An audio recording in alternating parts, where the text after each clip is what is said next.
a small provincial town. I met her when I started a new job and we instantly became friends, despite being polar opposites in character, life views, and temperament. What drew me to her was her openness, spontaneity, and the complete absence of calculation or hidden agendas. I won't use her real name, but let's call her Nastia.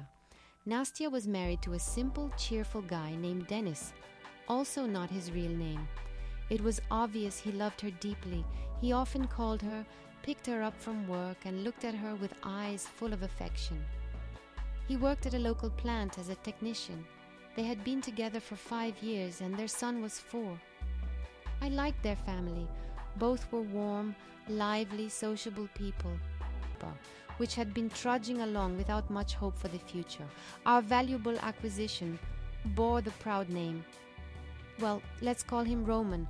Roman turned out to be handsome, charismatic, witty and charming, and clearly an experienced ladies' man. Even our older female colleagues were smitten with him, and they couldn't stop talking about him. Roman seemed careful to give everyone a bit of attention, and he did it skillfully.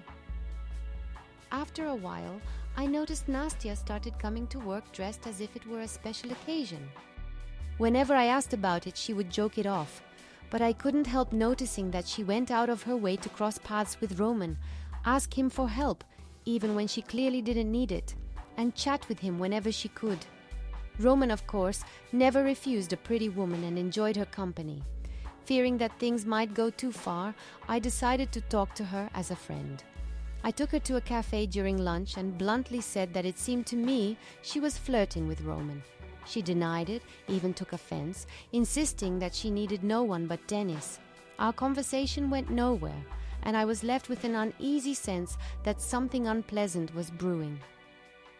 2 days later, after work, I was waiting for Nastia so we could head home together, but she told me she would be staying late because she hadn't finished her work. I offered to stay and help her, but she hastily declined. It was obvious she was lying and wanted me to leave. I felt hurt as a friend and uneasy because I suspected she was staying because of Roman, who always left last, locking up the office. I stood at the bus stop thinking about the situation with bitterness. When the bus arrived, I couldn't make myself get on. Instead, I turned back toward the office, deciding to talk to her again. Honestly, even if it meant the end of our friendship. The door was locked, but I had a key, since I was the one who opened the office in the mornings. I made a point of walking loudly down the corridor toward the break room. The light was on, and sure enough, Nastia and Roman were there. Nastia was not happy to see me, and barely hiding her irritation, asked why I had returned. I told her I would help her finish her work so we could go home together. Roman kept his composure. I couldn't read his emotions. In fact, he seemed almost pleased to see me. He poured coffee, smiled. The scene felt awkward. Cheerful Roman clearly annoyed Nastia and me, full of questions and misgivings. Eventually, Roman slipped out first, asking me to lock up. I stayed behind to talk to Nastia. I confronted her directly again, describing how things looked from the outside. This time, she didn't deny it. She burst into tears and confessed that she really liked Roman. He was so interesting and full of life. She loved Dennis, she insisted, but their life was monotonous and dull. Every day was the same, and she craved excitement and emotional spark. It was hard for me to understand her, but I didn't voice my full opinion. I only said one thing. I didn't believe in the kind of love she claimed to feel for her husband. When you truly love someone, I told her, you don't see their presence as routine. Nastia was offended, and we quarreled. For the next week, we spoke only about work, keeping our distance. She still paid special attention to Roman. It was painful for me to watch, but I couldn't do anything. Then, a few days later, Roman approached me and said he wanted to talk. I didn't particularly want to, but I agreed to listen. We stayed after work, waiting until everyone else had left. His tone was unusually serious. He said he was aware of Nastia's growing affection for him, but couldn't return her feelings. He had a wife who was expecting their child, and whom he loved deeply. He didn't want to hurt Nastia by rejecting her outright, and he asked me to somehow subtly let her know about his wife and the baby, without making her feel embarrassed or humiliated. He feared that if he said it himself, it would be awkward for them to keep working together. I actually appreciated the tact behind his request and agreed it would indeed be painful for her to hear it directly from him. Since Nastya and I were still on bad terms, I couldn't tell her outright. Instead, over tea, I casually told our older colleagues about Roman, about his devoted love for his wife, and about their soon-to-be-born baby. As I expected, the story became the talk of the day. Soon, the news reached Nastya, with our co-workers praising Roman as a wonderful husband. From Nastya's mood, it was clear she was shaken. I felt sorry for her, but I hoped she would pull herself together, having lost her target, and maybe her marriage could get back on track. Still, my doubts about her love for Denis had already taken root. Nevertheless, Nastya did not give up. She continued to show Roman increased signs of attention, while he would shoot me big eyes whenever she turned away, clearly puzzled, silently asking, "How can this be?" The next day was February 23rd, a men's holiday in Russia, though it wasn't yet a day off and we were working, or rather celebrating, congratulating the men in our editorial team. Many were quite tipsy and lively, including Roman and Nastya. The celebration wound down, almost everyone left, and since I rarely drank, I was told to close the office, making sure no one was left inside. People were reluctant to leave, so I had to politely urge them out. Just as I was dreaming of going home, I suddenly heard hysterical female screams. I rushed toward the noise and saw Nastya in the midst of a breakdown, trying to hit Roman, who was dodging her attempts. I didn't understand what happened, but Nastya's drunken screams made it clear Roman had finally told her outright about his wife and the child they were expecting. I also heard him timidly trying to say that nothing had ever happened between him and Nastya, and that her accusations were unfounded. But a drunk, lovesick woman is frightening. It became clear to me that I wouldn't be going home anytime soon. After ushering Roman out and left alone with sobbing Nastya, who threatened to hurt herself, I found only one solution: to call Denis. He came, listened silently to Nastya telling him that he was useless to her, boring, uninteresting, that she was wasting her life with him and wanted a divorce to run away with the exciting Roman, with whom they would leave this town and live happily ever after. Denis quietly helped Nastya get dressed, taking the blows she hurled at him with surprising patience. I called a taxi and Denis and I barely managed to get Nastya inside while she raged and resisted. I rode with them. On the way, Denis called his mother, who was watching their child, and lied that Nastya had angina and he was worried the child might catch it. Honestly, while driving, I looked at Denis and tried to gauge if he was stable enough to be left alone with Nastya. Would he lose it? He appeared calm on the outside, but clearly was struggling inside. He forced smiles, tried to encourage Nastya.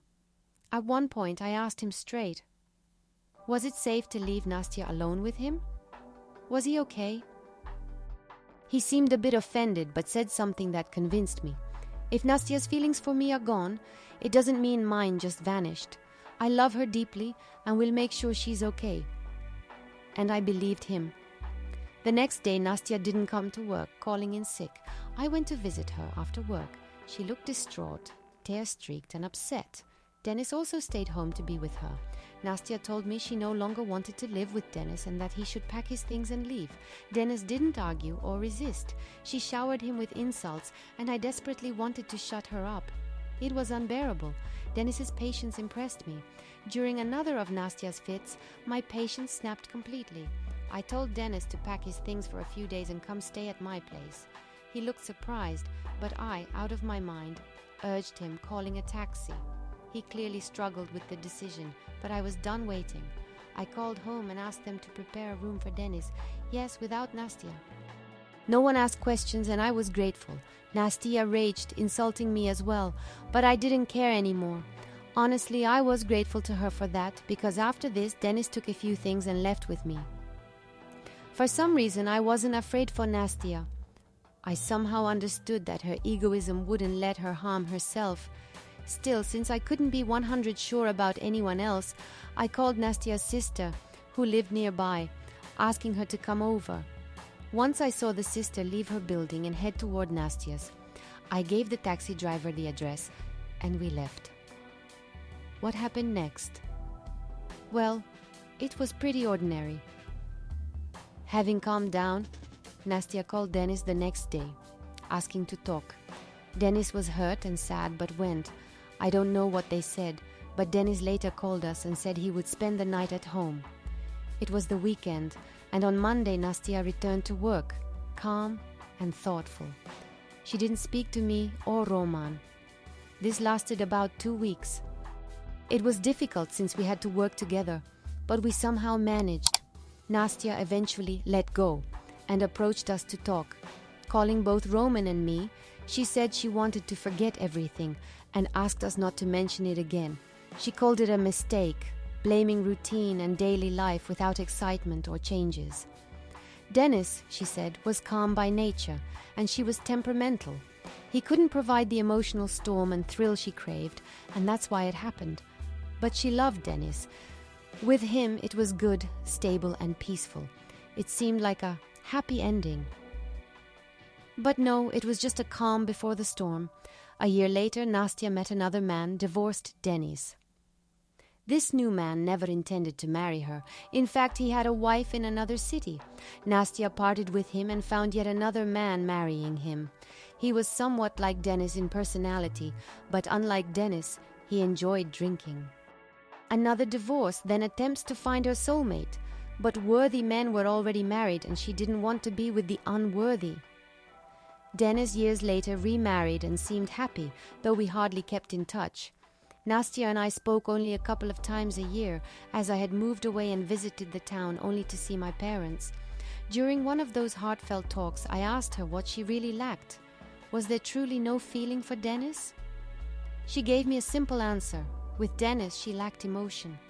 Life had fallen into a rut, husband, child. The husband seemed to love her deeply, but she needed male attention, admiration, and passion. She concluded with the understanding that her family life started too early before she was ready. Dennis proposed a few months after they met, and she agreed because it seemed right at the time. Love, passion. But with time, she realized it was a mistake. What's the moral? For me, the lesson in this story is simple. When deciding to build a life with a man and start a family, it's not enough that he is male and professes love.